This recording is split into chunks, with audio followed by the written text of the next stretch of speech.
made the right choice. I'll be back.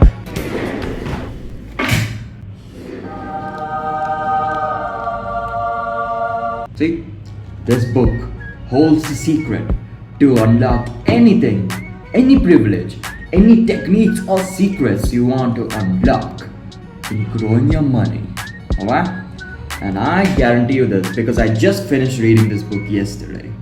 I think you can read it because the book here is nothing but The Richest Man in Babylon by George S. Clason. So yes, I finished reading this book just yesterday, and I must say I'm flabbergasted by every single fable mentioned in this book.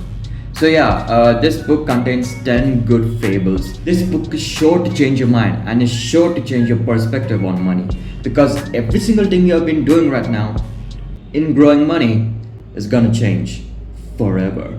Because not only does it say the modern techniques in how we grow money, like investing or opening a savings account, but it also gives in-depth of how you can grow in those fields, And of course, I'm still young, but I've learned so much money wisdom in my young age that I feel like I could actually grow to a better person in the future.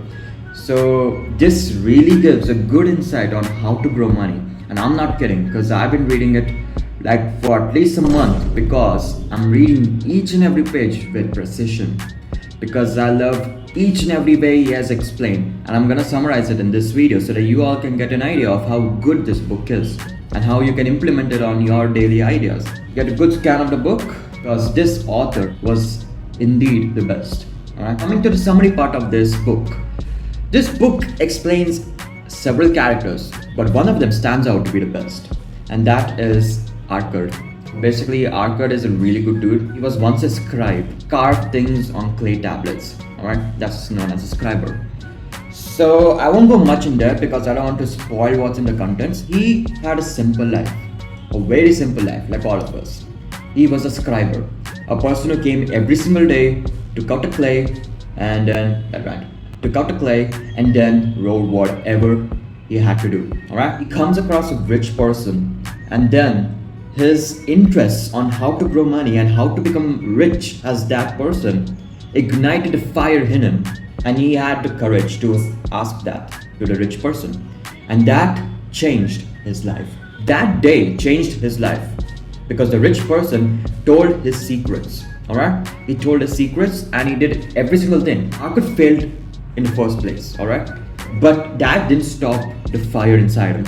He continued, and after that he became the richest man in Babylon. So that was Arcad, the main protagonist in this book, because he appears in four fables, the first four fables. Alright? So this book also tells you about the 7 cures for a lean purse. So if you have a lean purse, that is, it's a very thin purse, you can fatten it and ensure that your gold coins inside it clink. Because in today's world, money can clink. But hey, you get the idea. In the 5th fable, we get an insight on his son Nomansir. Alright? But he was not an ordinary prince to just, head to the throne right away. He undergone perseverance, and that also changed his life. And that is a very good tactic played by the king Arcad. It's a good read on the 5th fable as well, because it discusses the 5 laws of gold, which again ensures safetiness and growth in your money. In that case, it's gold, because at that time it was gold. Alright? So yeah, that was the 5th fable, and every single fable afterwards is based on different characters. There's something special in each and every character.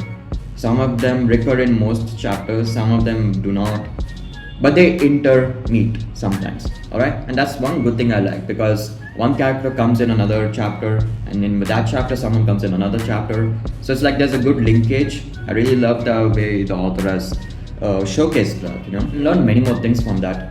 Not only does it teach about wisdom about money, it also teaches about life. Alright, so while reading the book, I came across this very good quote that I feel like it actually has a very deep meaning in our lives. So I think this is one of the main things that actually teaches you the qualities of life, and also, I don't know, I could make a separate video on this quote if you guys are interested. Which page was it? Got it. So take a good read in this. I'm Quoting, "The sun that shines today is the sun that shone when thy father was born, and will still be shining when thy last grandchild shall pass into the darkness." Wow. And that was not sarcastic, that was actual reaction. I loved it. The day I read it, I just loved it. So there's many more things. As I said, this book is everything you need to know. So it's a really good thing if you read it at a young age. But then again, it's also good for old people as well because it's not too late. There are several stories which indicate that people have failed a lot of times in money, but they came back because they had faith and belief that they could succeed in life. There were many stories in which people have become slaves and have become successful, a free man. So for the summary of the video, I don't really want to get more into the book because it ruins most of the things. That way, it's a small book. It has like 155 pages, so it's a quick read. If you guys are good readers, you can finish off in one day. If not, you can take 2 or 3 days. But I took 1 month. Don't judge me because I really loved each and every page. I took at least 3-4 pages every single day. And as you know me, I'm studying for a really competitive exam, so that also occupies a few time. Alright.